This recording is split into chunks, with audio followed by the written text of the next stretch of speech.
अस्सलाम वालेकुम नाज़रीन, प्रोग्राम मैं और मौलाना में आपको कहेंगे खुश आमदीद। मैं हूं जुनैद हलीम और हमारे साथ मौजूद हैं चेयरमैन पाकिस्तान उलमा काउंसिल हाफिज़ मोहम्मद ताहिर महमूद अशरफी साहब। हाफिज़ साहब, आज का जो सबसे अहम मौजू है वो है मक्का के अंदर दाइश की मौजूदगी। इस्लाम दुश्मन कुव्वतों के साथ दाइश पहले भी इंतशार फैला रही है, अदम इस्तेहकाम फैला रही है, लेकिन हैरान कुन बात यह है कि मक्का के अंदर एक बड़ी कार्रवाई वो करना चाहते थे, लेकिन सऊदीया की सिक्योरिटी फोर्सेस की कामयाबी है कि उन्होंने बरवक्त कार्रवाई की है और इस बड़ी दहशतगर्दी की कार्रवाई को होने से पहले ही रोक लिया गया। बिस्मिल्लाहिर्रहमानिर्रहीम नहमदुहु व नुसल्ली व नुसल्लिमु अला रसूलिहिल करीम अम्मा बाद। जी हाँ, ये एक आलम इस्लाम के लिए बड़ी खुशी की खबर भी है और फिक्र करने की बात भी है। दाइश जो कि इराक शाम की सूरत हाल से वजूद में आई और मुख्तलिफ इस्लामी ममालिक में और यूरोप में वो अपना दायरा कार बढ़ाती चली जा रही है। और गुज़श्ता चंद माह के दौरान आपने देखा कि दाइश ने बाज़ इस्लाम दुश्मन क़ुव्वतों के साथ मिलकर सऊदी अरब में भी तखरीब की कोशिश की, मसाजिद में बम धमाके करने की कोशिश की, ख़ुदकश हमले की कोशिश की। सऊदी अथॉरिटीज़ की ये कामयाबी है कि उन्होंने उन तमाम मुजरिमों को गिरफ़्तार किया और उसी तसलसल उसी चीज़ को आगे बढ़ते हुए आज ये बहुत बड़ी कामयाबी है कि मक्कातुल मुकर्रमा में जो मुसलमानों का मरकज़ है, बैतुल्लाह, मुसलमानों की मोहब्बत जिससे वाबस्ता है, हरमैन शरीफैन, हर मुसलमान अपना सब कुछ हरमैन शरीफैन की हुर्मत पर कुर्बान करना जो है वो सआदत समझता है। मैं समझता हूँ कि आज सऊदी अरब की हुकूमत ने, सऊदी अरब के सिक्योरिटी के इदारों ने जिस मेहनत के साथ इन तखरीबकारों, दहशत गर्दों, कातलों और सफ़ाकों को गिरफ्तार किया है और इनके नेटवर्क को वहाँ पर ख़त्म किया है, ये एक बहुत बड़ी कामयाबी है और आलम इस्लाम के लिए एक पैगाम भी है कि गुज़श्ता 2-3-2.5 साल से जो दाइश कह रही है कि हमारा हदफ बैतुल्लाह भी होगा, हमारा हदफ हरमैन शरीफैन भी होगा, हमारा हदफ अर्ज़ हरमैन शरीफैन भी होगी, तो ये अब वाज़े हो गया कि ये लोग जिनके पीछे वो क़ुव्वतें हैं जो ना सिर्फ ये कि इस्लामी ममालिक में बल्कि पूरी दुनिया में तखरीब चाहती है और इब्तदाई तौर पर उनका हदफ इस्लामी ममालिक हैं, वो अब मुसलमानों के जो मरकज़ है और मुसलमानों का जो दिल है और मुसलमानों के जो मुक़द्दसात हैं उनकी तरफ बढ़ना चाह रहे हैं। मैं समझता हूं कि सऊदी अथॉरिटीज इस पर मुबारकबाद की मुस्तहिक हैं। इनके वजीर दाखिला जो हैं अमीर मोहम्मद बिन नाइफ जो वली अहद भी हैं और शाह सलमान और उनके बाकी लोग कि उन्होंने मुसलमानों के मुक़द्दस तरीन मकाम को जिस अंदाज से इन दहशत गर्दों और सफ़ाकों के हाथों महफूज बनाया है, मुसलमानों के लिए भी सोचने की बात है। अब मुफक्किरीन के लिए, दानिश्वरों के लिए, हमारे नौजवानों के लिए पाकिस्तान में मैं कहूँगा कि वो लोग जो कहीं ना कहीं थोड़ा सा ये सोचते हैं, इनके लिए थोड़ा हिमायत का जज्बा रखते हैं कि जो लोग अर्ज़ हरमैन शरीफैन को निशाना बनाना चाहते हैं, जो मक्का मुकरमा को निशाना बनाना चाहते हैं, जो मदीना मुनव्वरा को निशाना बनाना चाहते हैं, जो अर्ज़ हरमैन शरीफैन के अमन को निशाना बनाना चाहते हैं, वो मुसलमानों के वफादार नहीं हो सकते, वो इंसानियत के वफादार नहीं हो सकते। इनका एक ही इलाज है कि ये जहां मिले, जैसा कि अल्लाह के नबी सल्लल्लाहु अलैहि वसल्लम ने फरमाया कि ये खारजी हैं और खारजियों का इलाज ये है कि हुकूमत वक्त जो है और काजी वक्त जो है वो ऐसे लोगों के बारे में फैसला दे और उनको चौकों चौराहों में लटकाया जाए ताकि ये बेगुनाह इंसानियत के खून से ना खेल सके। सही, तो लेकिन मौलाना साहब ये भी तो बात बाइस तशवीश है कि मक्का तक वो पहुंच तो गए हैं, मक्का के अंदर से उन्हें गिरफ्तार किया गया, इसका मतलब है कि उनका नेटवर्क बहुत वसी हो चुका है, उनकी जड़ें अंदर तक जा चुकी हैं। देखिए, ये मुस्लिम नौजवान हैं जो गुमराह हो रहे हैं, जो नजरियाती असल प्रॉब्लम क्या है मुस्लिम उम्मा का कि सन 2000 से तकफीरी टोले ने, 2000 से पहले ये तकफीरी टोला बहुत महदूद پیمانے پہ اپنا کام کر رہا تھا. اور دوسرا یہ تھا کہ 2000 سے پہلے یہ جو انتہا پسند گروہ تھے ان کی اتنی اہمیت نہیں تھی کیونکہ القاعدہ ایک مضبوط نیٹ ورک رکھتی تھی اور القاعدہ کا سربراہ اسامہ بن لادن جو تھا وہ اتنا مضبوط تھا کہ اس کی موجودگی میں کوئی اور پنپ نہیں سکتا تھا.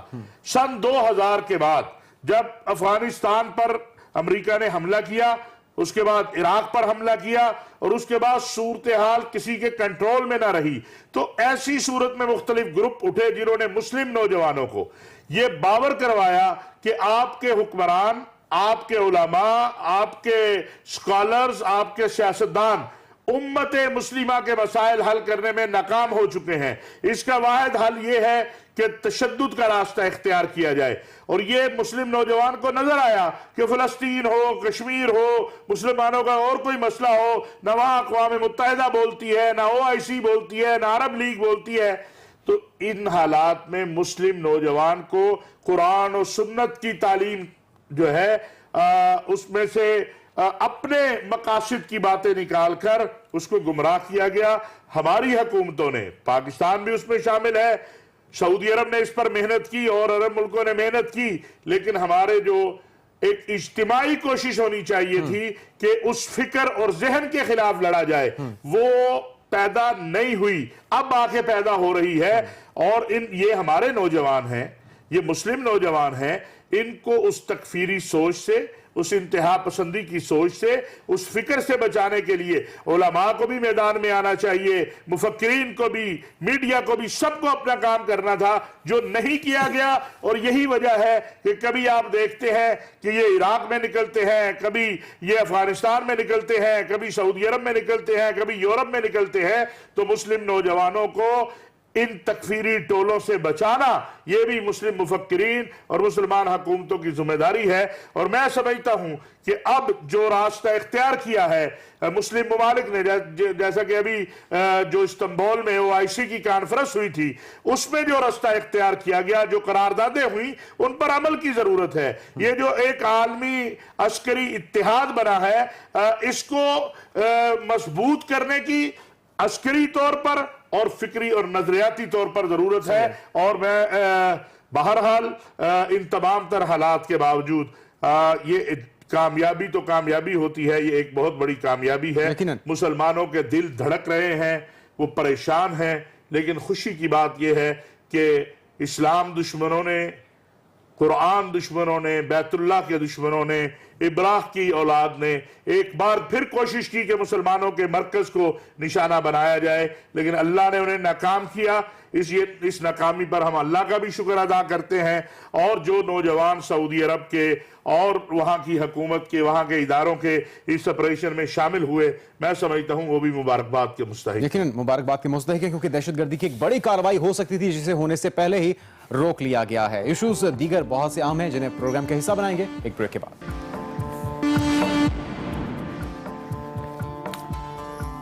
ناظرین، بریک کے بعد آپ کو کہیں گے خوش آمدید. اور ایک بار پھر سے مولانا صاحب اب بات کر لیتے ہیں پاناما لیکس میں ہونے والی پیش رفت کی. اور ایک بار پھر سے آپ کی پیش گوئی بھی درست ثابت ہوئی ہے. پچھلے ہفتے ہی آپ نے کہا تھا کہ 80 کی دہائی میں بننے والا IJI اتحاد ٹائپ کا ایک اپوزیشن کا اتحاد اب بھی بنے گا. وہ اتحاد بن چکا ہے. یہ اتحاد کیا کرنے جا رہا ہے مستقبل میں، اس پر بھی بات کریں گے. اس سے پہلے اپنے ناظرین کو وہ گفتگو سناتے ہیں جو کہ آپ نے پچھلے ہفتے کی تھی.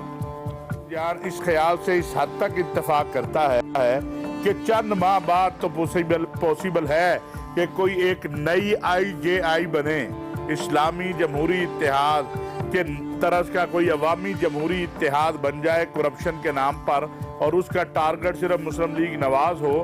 لیکن ابھی فی الحال جو ہے یہ بات سمجھ رہے ہیں عمران خان صاحب کہ وہ تنہا کچھ نہیں کر سکتے، لہٰذا ان کو ضرورت ہے. اور پیپلز پارٹی چونکہ دکھی ہے میاں نواز شریف صاحب سے، اور میاں نواز شریف صاحب سے زیادہ وہ چوئی نثار سے دکھی ہیں. آپ دیکھیں نا کہ جو لوگ بول رہے ہیں ان میں اعتزاز احسن ہے، وہ چوئی نثار سے دکھی ہیں، خورشید شاہ ہیں چوئی نثار سے دکھی ہیں. تو اس لیے بہت سے جو معاملات ہیں ان کی اصلاح کی کوشش تو کی جائے گی. اور اگر TORs میں جیسا کہ سخت جان کی اطلاع ہے کہ آخری حد تک حکومت جائے گی کہ وہ اپوزیشن کی باتیں مانے. नाज़रीन, गुफ्तगू आपने सुनी है। मौलाना साहब, IJI तर्ज का ये इत्तेहाद भी है, अपोजिशन के खिलाफ भी है और करप्शन के बारे में भी है। ये इत्तेहाद तो बन चुका, लेकिन हम देख रहे हैं कि करप्शन से ज्यादा इनका फोकस अवामी राब्तों में है और अवामी जलसे किए जा रहे हैं। लगता क्या है, ये करप्शन के खिलाफ इत्तेहाद है या फिर अपनी सियासत चमकाई जा रही है? नहीं, फिल वक्त तो ये मियां नवाज शरीफ के खिलाफ इत्तेहाद है और इन अपोजिशन का ये ख्याल है कि मियां साहब जिस अंदाज से आगे बढ़ रहे हैं, इनको स्टॉप लगाना ज़रूरी है और अपोजिशन ये चाहेगी कि ये मामला लंबे चले, इतनी जल्दी हल ना हो, इसलिए उन्होंने बहुत सख्त TOR बनाकर दिए हैं। लेकिन ये भी मैं आपको बता दूं कि जैसे मैंने पहले कहा कि इमरान खान साहब अकेले कुछ नहीं कर सकेंगे। क्या आसिफ जरदारी साहब और मियां नवाज शरीफ साहब के कहीं राब्ते दोबारा मजबूती की तरफ जा रहे हैं? तो इसका जवाब मेरे पास हाँ में है। अच्छा। और आसिफ जरदारी साहब कोशिश करेंगे कि वक्त मिले, लेकिन उस अंदाज से वो सामने हुकूमत की हिमायत में ना आए जिस तरह माजी में आते रहे। सही। वो जमहूरियत को आगे बढ़ाना चाहेंगे और ये जो कुछ हमारे यहाँ दोस्त अहबाब बातें इधर उधर की कर रहे हैं, ये जान लें जमहूरियत को कुछ नहीं होने वाला। IJI जैसा इत्तेहाद तो बन सकता है, लेकिन उस इत्तेहाद को पैसे देने वाला इस बार कोई नहीं होगा, ना उसकी कोई सरपरस्ती करने वाला होगा। ये तो ताकत के बलबूते पर है कि क्या होता है, अवाम के बलबूते पर है। अब मियां नवाज शरीफ साहब जो है वो भी बहुत कुछ सोच के बैठे हुए हैं। एक तो उनकी सोच ये है कि आगे से आगे जाया जाए, जितनी पॉसिबल है मुस्बत चीजें हैं वो कबूल की जाए। मंसूबे भी आगे नहीं, इस तरक्याती मंसूबे नहीं, इस मामले में TOR के मामले में कि जो भी मुस्बत चीजें हैं उनको कबूल किया जाए जो वो समझते हैं एक आखिरी हद तक। लेकिन जहां ये कहा जाएगा कि जी सिर्फ मियां नवाज शरीफ, तो ये कबूल नहीं होगा। आप आज के